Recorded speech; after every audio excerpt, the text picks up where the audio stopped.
This is a practice that the three of my panelists have taken part in, and I am grateful for it. And Neil, we are going to talk a little NBA, and the Oklahoma City Thunder is having one heck of a run. They are led by Canadian Shai Gilgeous-Alexander and a slew of top youngsters who, despite being the second youngest team in league history in the league currently, only Portland is younger. They are at a 64-14 mark, but playoff experience, as we have identified in previous championship teams, means something. Hmm. The Oklahoma City Thunder does not have that much experience. However, they are just having a dream season. Will it last into the spring? The Oklahoma City Thunder will make the NBA Finals despite being the second youngest team in the league. Straight facts or bro relax? Admittedly, I'm speaking both from the heart and the mind on this one in combination. I don't know which one's pulling the other more here, but for me, this is straight facts, bro, because I love the Oklahoma City Thunder. They are everything that I love in a team. Not to mention they got who will soon be considered the GOAT of Canadian basketball at the helm, in not even his prime yet. The best player in the league, in my opinion, the deserving MVP, in my opinion. We could get into advanced stats on why I believe that, why his case against Jokic is actually much better than the general fan might think it is, just based on Jokic's advantage in counting stats. But they got just a beautiful team, man. And I don't care what anyone calls these guys corny for how they do the post game interviews where they're all together. I love it. I love that stuff, man. I love that stuff.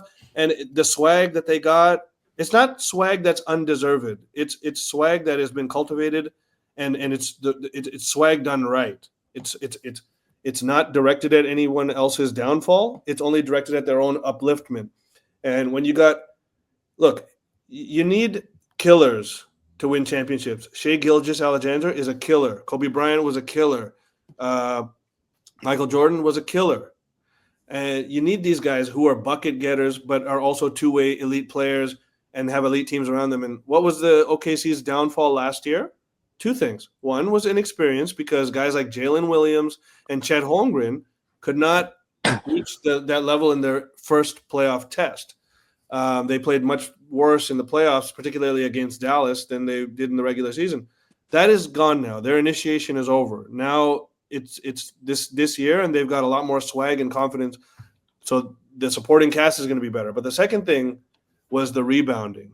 The Dallas was one of the best rebounding teams in the league last year. OKC that was their big weakness, their Achilles heel. And it showed in that series where they lost to Dallas, and still was a very competitive series to the loss to the team that went to the NBA Finals. You've completely fixed that by getting Isaiah Hartenstein, not to mention Alex Caruso, and you just got a team that is now just looks so much more like a contender than it did last year. And all of their best players are getting closer to their prime, not away from it. So to me, with all of the other teams again, there's like 3 or 4 teams. I won't be surprised if they come out of the West. But far and away, I feel that OKC's got the best shot. And to be honest, I do think that's going to be the case. Straight facts, bro. Straight facts. Matty, there's been a couple of terms that have in sports. You think about the juiced ball, you think about load management, and these days we're hearing a lot about torpedo baseball bats. And it appears that it has began with your New York Yankees, and that the early response is that a lot of players are really digging it. But Aaron Judge has said that he is going to refrain from using a torpedo bat. Let's say he gets in the. I apologize. I didn't really get a quick look at how Judge is doing this season, but this early part of the season. But he's doing good. So let's say that he has a slump. One day at batting practice, he's not going to try a torpedo bat, and he's going to say, "Oh my God, where has this been all my life?" And 5 home runs, and he'll get $900 million for his next contract. But let's say that just for no reason whatsoever, Aaron Judge gives it a try and falls in love. Is that possible? Aaron Judge will use a torpedo bat by this time next season. Straight facts or bro relax? All right. A part of me wants to say bro relax because I don't think Major League Baseball wants to lose all of their baseballs. But I would probably say straight facts, bro. And the reason why I'm going to say straight facts is because Aaron Judge sees it with Jazz Chisholm Jr. and guys like Anthony Volpe that the torpedo bats work. And I know Aaron Judge can prove that he hit 62 home runs and then 58 home runs and 52 home runs in his 3 best seasons without a torpedo bat. But he's getting up there in age. He's going to be 34 next season. You figure that his hitting and his batting average is going to decline a little bit. Yes, even though this is the same guy who has tied Babe Ruth for most home runs hit in his first 1,000 career games as a Yankee, eventually he's going to slump or he's going to decline and he's going to need a little bit of a boost. Though the guy's 6'7", 282 pounds and literally could beat me up in an alley, this guy could use any edge that he wants, especially if it's during a postseason game. So I'll say straight facts, bro. Yeah, could that be the pick-me-up that guys in their later years need, like an Aaron Judge? I mean, hey, Father Time, we'll get to him at some point, and if the torpedo bat does have that run, for sure, that kind of cred. Can I give you guys a fun fact?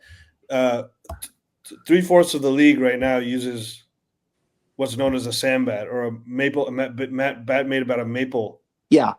Which was invented by a Canadian in Ottawa, Sam Holden or something. I think Barry Bonds used that bat. Yeah. And so the way that it got popularized is that he had 3 Blue Jays, including Joe Carter, test the bat out in the first MLB games where it was actually used in the 90s. Joe Carter hit a home run with it, and he told the guy, "You're onto something." Slowly, the bat just started to gain popularity with stars, and then Bonds was a huge proponent and escalator of that maple bat, which overtook the ash bat. And so this Canadian company just became super successful, and it took over the league. And now what we're seeing is that the torpedo bat most likely is going to do the same thing to the maple bat that the maple bat did in the 90s to the ash bat. One thing I did say, and I don't know if you saw this, but I made a T-shirt, a custom T-shirt that's a concept design. It says torpedo bat plus steroids equals rip. And just God forbid someone back in the 90s, like if a Mark McGwire or a Sammy Sosa or a Barry Bonds used the torpedo bat while they were taking juice. God. Oh my God. Bonds might have 80 home runs. He might have been 80. Sure. I mean, Bonds was using it when he was, Bonds was doing that combination with the maple bat. Yeah. Imagine. I mean, I guess it would be interesting to see how many home runs are hit collectively as a league, because just simply in terms of contact. Now, I mean, I'm only speculating here, but it's about gaining a little bit more distance when you make contact. And if you're a slap hitter, I know that there's not a lot of as it was back in the 80s and 90s, but contact will just drive the ball harder and obviously further. But specific in terms of home runs, I'm wondering how much more. And it would be great to see who has identified as using a torpedo bat and how much more their stats are going to increase or even decrease. Something to keep an eye on. Season goes on. Yeah, for sure. Finally, Jake, what is going on with the NBA? I mean, the contracts are going absolutely through the roof. You think about Jaylen Brown's contract, you think about Fred VanVleet's contract, and there's a whole bunch of other, and it's only going to grow even more. Is that one of the reasons why we're seeing excessive load management? There has to be something that needs to be done. There's no way that the NBA is seeing this as a long-term solution, or they have to try and put an end to this excessive load management at some point. But let's say that they don't. The current CBA for the NBA, Jake, is going to expire at 2030. And could this be a point where it would bleed into negotiations for a new contract? NBA stars, Jake, will put a halt to the excessive load management before the end of the current CBA. Straight facts or bro relax? I'm gonna go with bro. Relax on that one. I don't see it. There is no leadership with the NBA with Adam Silver. He really isn't a good commissioner to me. I think part of the reason that he gets hyped up so much, the first thing that he was given when he entered office was, of course, the just really horrifying situation with Donald Sterling. He made the right decision in banning Donald Sterling. However, to me, I do think that was the easy decision. That I don't know why you wouldn't ban that guy. Nothing else that he's really done to me has really affected the NBA in a positive way. I don't like the in-season tournament. I think it's dumb. I don't even really like the play-in tournament whatsoever. And just look at the product. There's no defense being played. I'm pretty sure ratings are down. Again, I mentioned the in-season tournament. Don't understand that at all. But I mean, I think ratings are down, Jake, because the stars are always taking off. Let's say that they do play 75 plus games. Yeah, there's no defense being played, and there's a lot of every year there's 7-8 teams that just are not competitive at all. I mean, this year you look at the Washington Wizards, like really, like you like these teams that aren't even trying, and it's the way the luxury tax is structured. It's really hard to build a team. I mean, because the problem is you got above average players making $50 million. You got other guys making like $2 million. You're like $50 million or $2 million, which is kind of the problem. Like freaking Desmond Bane's on like a $240 million contract, and he's not a bad player. But he be paid one of the 10 highest paid guys in the league. No, and you mentioned the contracts are getting out of control. When Jimmy Brown got that contract, I mean, he's a phenomenal player. He won Finals MVP last year, but he was coming off that really bad playoff series and not even the best player on his own team. And he got a $300 million contract. So, that's kind of ridiculous. So the NBA progress really isn't very strong right now. And I don't see, as long as Adam Silver is in charge, I don't see the load management era really coming to an end until they maybe the only option maybe is if they let the CBA expire. And maybe not a lockout like we've seen in baseball, and like this thing where like, oh, are they going to play a season? But something to where it may expire, and they will have to go back to the table and talk about some things and work some things out, and they're going to have to put some sort of rules in and stop this, because otherwise I don't see it happening. I think the big issue is that the NBA is a very entitled league right now. Entitled to a fault, meaning a lot of the entitlement that is felt among the player pool is not deserved. Many of those guys, they don't, and part of that is like Jake said, Adam Silver is too much of a softie. He's too accessible. He's too forgiving. He's not as much of an authoritarian as he needs to be to maintain a good product and good parity.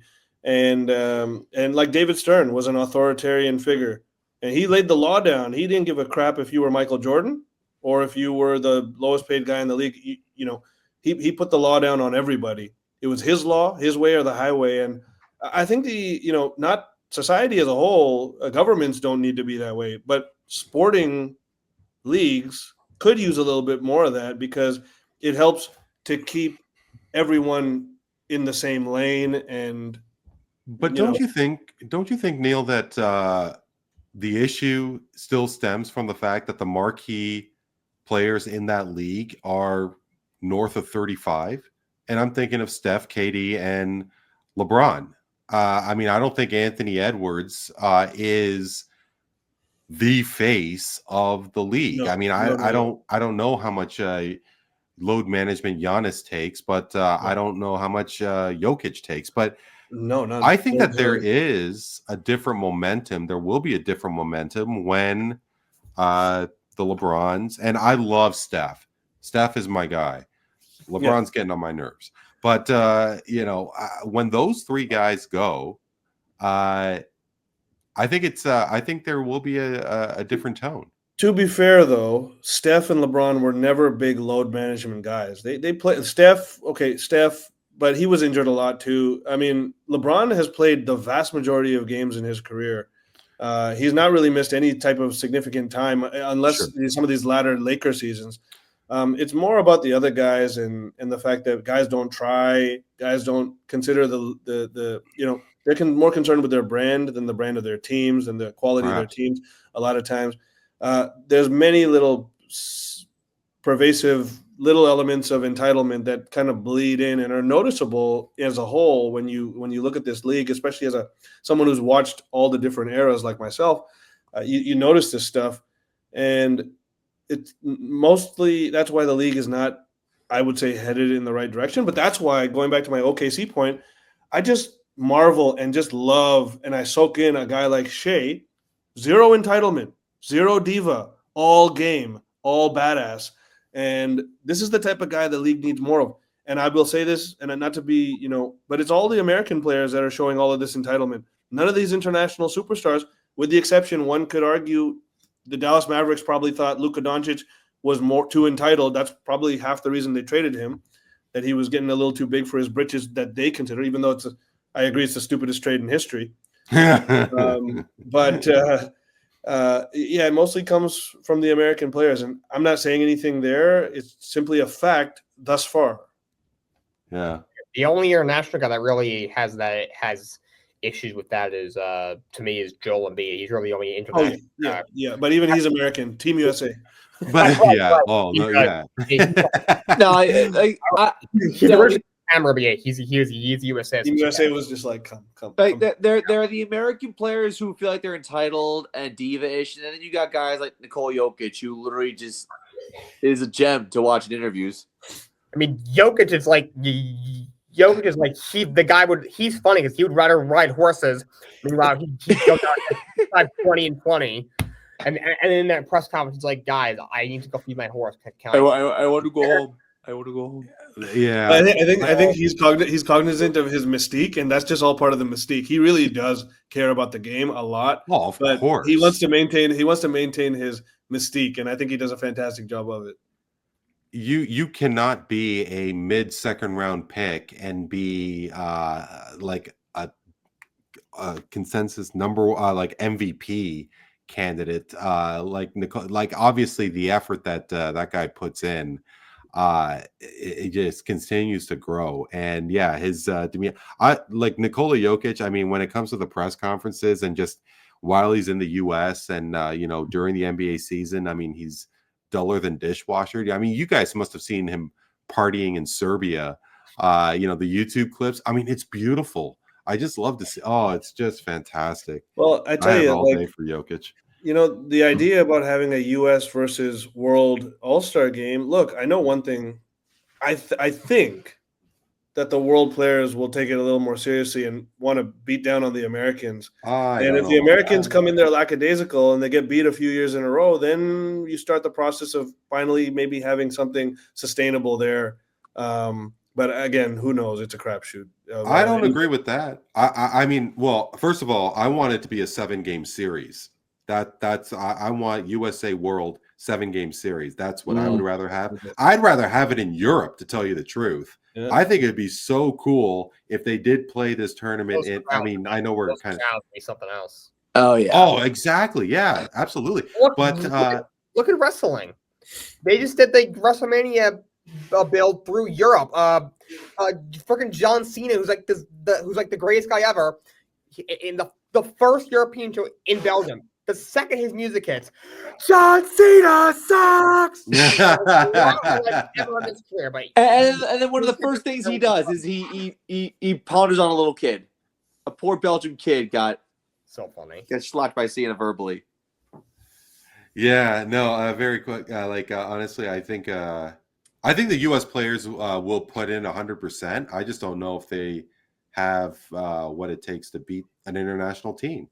With a Jokic, with a Wembanyama, Jamal Murray. I mean, throw everybody in there. Right. Win that game. Say it again. I I'm think sorry, Jay.